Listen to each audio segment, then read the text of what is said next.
আমন্ত্রণ সকাল ৯টার নিউজে আপনাদের সাথে রয়েছে আমি মামদুহা রাইসা। রাজনৈতিক দল হিসেবে নিবন্ধনের জন্য নির্বাচন কমিশনের প্রাথমিক যাচাই বাছাইয়ে জাতীয় নাগরিক পার্টি সহ অন্তত ২২টি দল উত্তীর্ণ হয়েছে। দ্রুত এসব দলের কার্যক্রম মাঠ পর্যায়ে তদন্তের জন্য পাঠানো হবে বলে ইসি সূত্রে জানা গেছে। সোমবার নির্বাচন কমিশন সচিবালয় থেকে এ তথ্য জানানো হয়। প্রাপ্ত তথ্যানুযায়ী নিবন্ধনের জন্য ইসিতে আবেদন করা ৮৪টি দলের মধ্যে ২২টির মাঠ পর্যায়ে যাচাই বাছাই প্রক্রিয়া শুরু হয়েছে।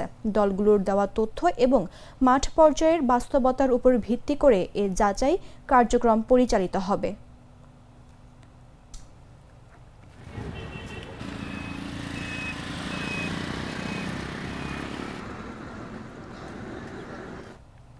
খাদ্য বান্ধব কর্মসূচির অংশ হিসেবে আগামী ১৭ আগস্ট থেকে দেশের ৫৫ লাখ পরিবারকে ১৫ টাকা কেজি দরে মাসে ৩০ কেজি চাল দেওয়া হবে বলে জানিয়েছেন খাদ্য উপদেষ্টা আলী ইমাম মজুমদার।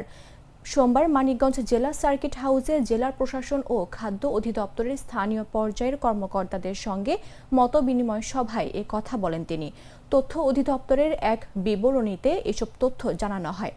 খাদ্য উপদেষ্টা বলেন, আগামী ১৪ আগস্ট বোরো মৌসুমের ধান চাল সংগ্রহ অভিযান শেষ হবে এবং ১৭ আগস্ট থেকে শুরু হবে খাদ্য বান্ধব কর্মসূচি। এবছর খাদ্য বান্ধব কর্মসূচিতে উপকারভোগীর সংখ্যা ৫ লাখ বাড়িয়ে ৫৫ লাখ পরিবারকে ১৫ টাকা কেজি দরে মাসে ৩০ কেজি চাল দেওয়া হবে। তিনি বলেন, এবছর খাদ্য বান্ধব কর্মসূচি চলবে ৬ মাস। আগামী ১৭ আগস্ট থেকে আমরা শুরু করব। ৫৫ লক্ষ পরিবার, সারা দেশে ৫৫ লক্ষ পরিবার মাসে ৩০ কেজি করে চাল পাবে ১৫ টাকা কেজিতে।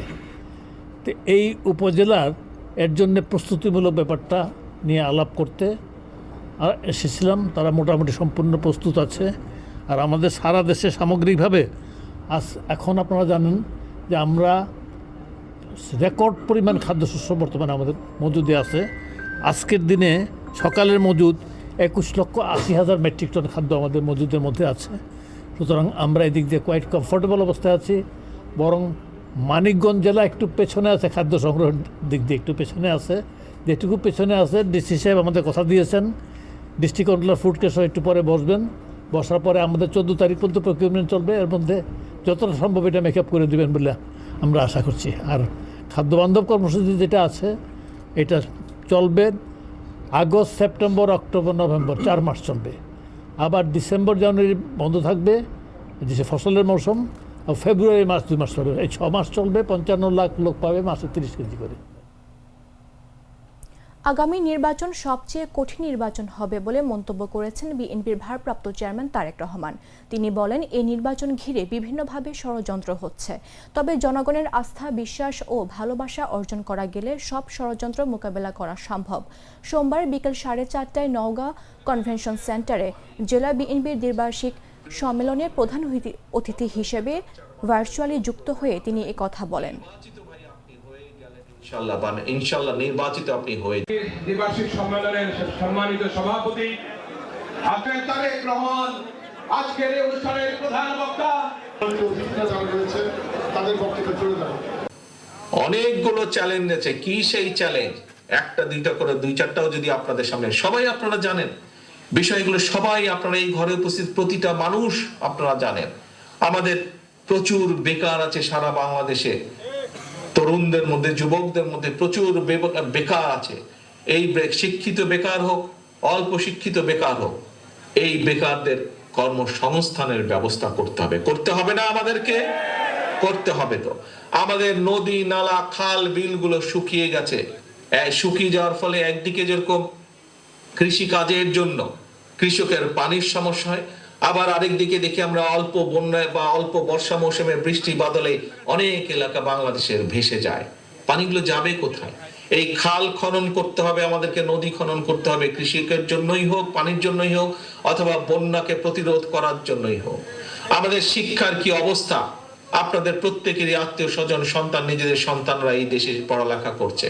আপনারা কম বেশি প্রত্যেকেই এই ব্যাপারে আপনারা সঠিকভাবে আপনারা জানেন যে সেই শিক্ষা ব্যবস্থা বদলাতে হবে।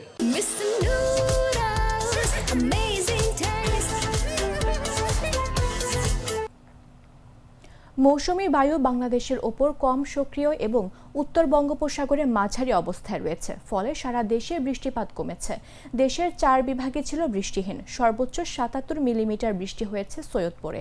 সোমবার আবহাওয়া অফিস জানিয়েছে, আগামী 13 আগস্ট বঙ্গোপসাগর ও তৎসংলগ্ন এলাকায় একটি লঘুচাপ সৃষ্টি হতে পারে।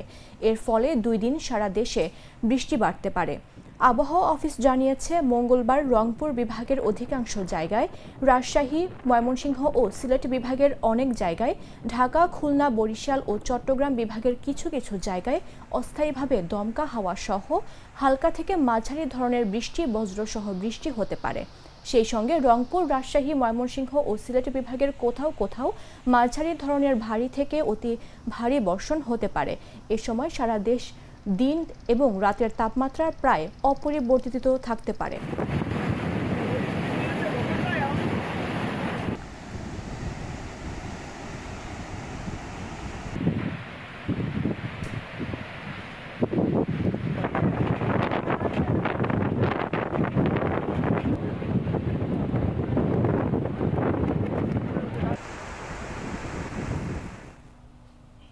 জানাবো আন্তর্জাতিক সংবাদ।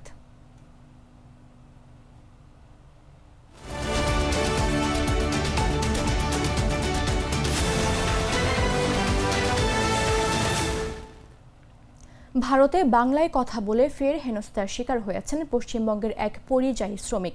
বাংলায় কথা বলার জন্যই ভারতের দক্ষিণ রাজ্য তামিলনাড়ু পুলিশের হাতে রাজীব শেখ নামে ওই শ্রমিক আটক হয়েছেন বলে দাবি তার পরিবারের।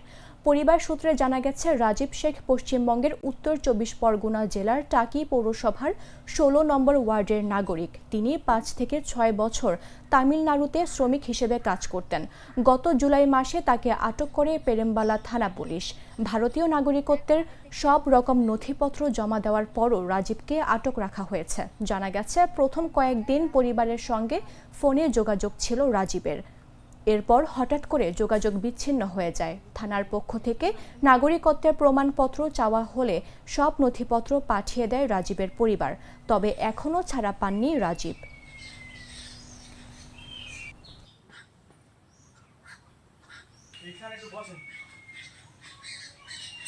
আমার স্বামী ওখানে দীর্ঘদিন 5-6 বছর কাজ করে তামিলনাড়ু থেকে। এবার ওরা ডকুমেন্টস চেয়েছিল, আধার কার্ড দেখাচ্ছিল। দেখার পরে ওরা থানায় নিয়ে যায়, পেরেমবালা থানায় তুলে নিয়ে যায়। সেখান থেকে কথা ঠিক মতন হয় না আমাদের সঙ্গে। কি খেতে দিচ্ছে না খেতে দিচ্ছে আমরা বুঝতে পারিনি। ফোনও ঠিক মতন হয় না। মুখ্যমন্ত্রীর কাছে আমি আবেদন করছি, ওকে যেন তাড়াতাড়ি শীঘ্র ছাড়ানো হয়ে যায়। বাবা বাংলা ভাষায় কথা বলছে ওরা বাংলাদেশি, ওরা বাংলা ভাষায় কথা বলে ওই জন্য বাবাকে আজ দীর্ঘ 22 দিন ধরে আটকে রেখেছে এবং আমাদের সাথে কোনো সম্পর্ক নেই। Voter card, Aadhaar card, PAN card, ration card এবং সরকারি স্মার্ট কার্ড, কেন্দ্রীয় স্মার্ট কার্ড দেওয়া হয়েছে, তার সত্ত্বেও ওরা ছাড়ছে না। আমার ওয়ার্ডের বাসিন্দার এবং আই কার্ড, আধার কার্ড সবই আছে। তামিলনাড়ু কাজের সূত্রে গেছে, সেখানে বাংলা ভাষা বলেছে বলে তাকে পুলিশ আটকিয়েছে। আমি চাইবো যা দ্রুত ছেড়ে দেয়, সেইটা আমি চাইব। জানাবো খেলার সংবাদ।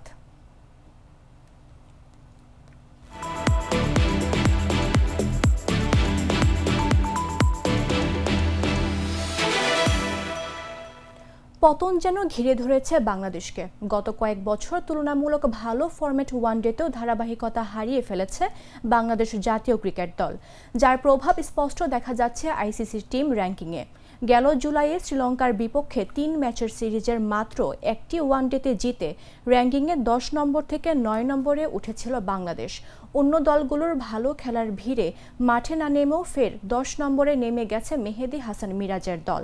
সোমবার আইসিসির হালনাগাদ র্যাঙ্কিংয়ে দেখা গেছে বাংলাদেশকে এক ধাপ নিচে নামিয়ে 9 নম্বরে উঠে গেছে ওয়েস্ট ইন্ডিজ। ওয়েস্ট ইন্ডিজের বিপক্ষের হারের পর বাংলাদেশের মতো এক ধাপ অবনতি হয়েছে পাকিস্তানেরও। 4 নম্বর থেকে নেমে গিয়ে বর্তমানে পাকিস্তান অবস্থান করছে 5 নম্বরে। এক ধাপ উন্নতি করে পাকিস্তানের জায়গা দখল করেছে শ্রীলঙ্কা। 2006 সালের পর একটানা 1.5 যুগ র্যাঙ্কিংয়ে 2 অঙ্কের নামেনি বাংলাদেশ, কিন্তু চলতি বছরে মে মাসে 10 নম্বরে নেমে যায় লাল সবুজ বাহিনী।